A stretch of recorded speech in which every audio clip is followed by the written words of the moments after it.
ওচি ভাৰ্গৱ বৰবৰুৱাৰ ওপৰত দিছোঁ। তেওঁ ৰিচেণ্টলি যোনটো কালি ইনচিডেণ্টটো কৰিলে তেওঁ মোৰ লগত সেইটোৰ ক্ষেত্ৰত দিছোঁ। কাৰণ কালি যিহেতু মই কৈছিলোঁ যে মই ভাবা নাই একো তেনেকুৱা একো দিম বুলি বা নহ'লে কিবা, বাট আজি মই অলপ এটা ডিচিজন বনাইছোঁ। কালি যেতিয়া মই সেইটো কথাষাৰ কৈছিলোঁ তেতিয়া আপোনাৰ মই কাৰো লগত কথাও পতা নাছিলোঁ, একো মই বাহিৰা কথা একো গমো নাপাওঁ, মোৰ লগত কি হৈছে কি নহৈছে মই সেইবোৰ কথাও একো গম নাপাওঁ।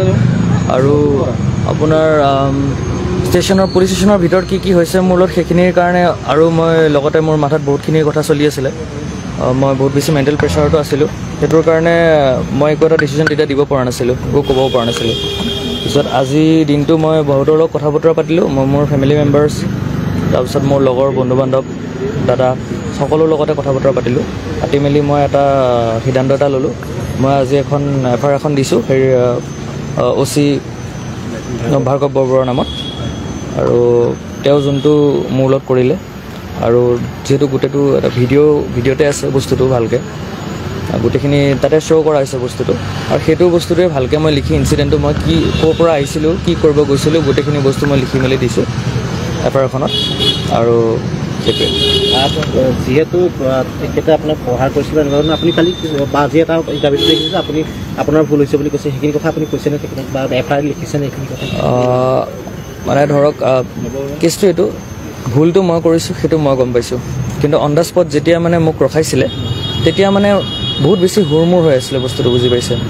মই আহিছোঁ আৰু সেইটো যিহেতু আমাক যাব দিয়ে মই গুচি গৈছোঁ, তেনেকুৱা ঘপককৈ ৰখাইছে গম নাপাইছোঁ তেনেকুৱা। আৰু সেইটো ভুলটো মই বুজি পাইছোঁ যে সেইখিনি মোৰ ভুলটো হৈছে, মই গুচি গ'লোঁ, মই ৰখাটো গম নাপালোঁ বা কৈছে বা তেনেকুৱা মই নধৰিলোঁ বস্তুটো।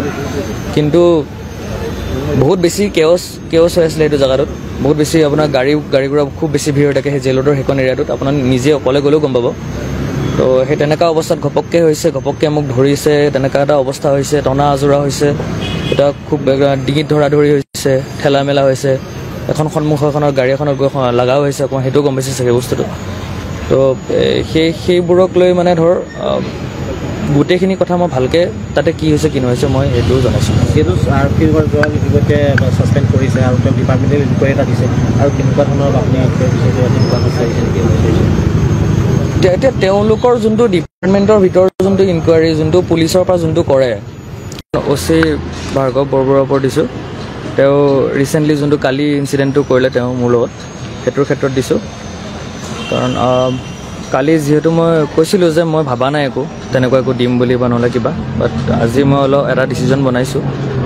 কালি যেতিয়া মই সেইটো কথাষাৰ কৈছিলোঁ তেতিয়া আপোনাৰ মই কাৰো লগত কথাও পতা নাছিলোঁ, একো মই বাহিৰা কথা একো গমো নাপাওঁ, মোৰ লগত কি হৈছে কি নহৈছে মই সেইবোৰ কথাও একো গম নাপাওঁ। আৰু আপোনাৰ পুলিচ ষ্টেচনৰ ভিতৰত কি হৈছে মোৰ লগত সেইখিনিৰ কাৰণে আৰু মই লগতে মোৰ মাথাত বহুতখিনি কথা চলি আছিলে, মই বহুত বেছি মেণ্টেল প্ৰেছাৰতো আছিলোঁ। সেইটোৰ কাৰণে মই একো এটা ডিচিজন তেতিয়া দিব পৰা নাছিলোঁ, একো ক'ব পৰা নাছিলোঁ।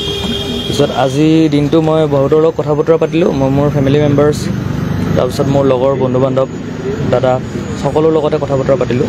পাতি মেলি মই এটা সিদ্ধান্ত এটা ল'লোঁ। মই আজি এখন FIR এখন দিছোঁ হেৰি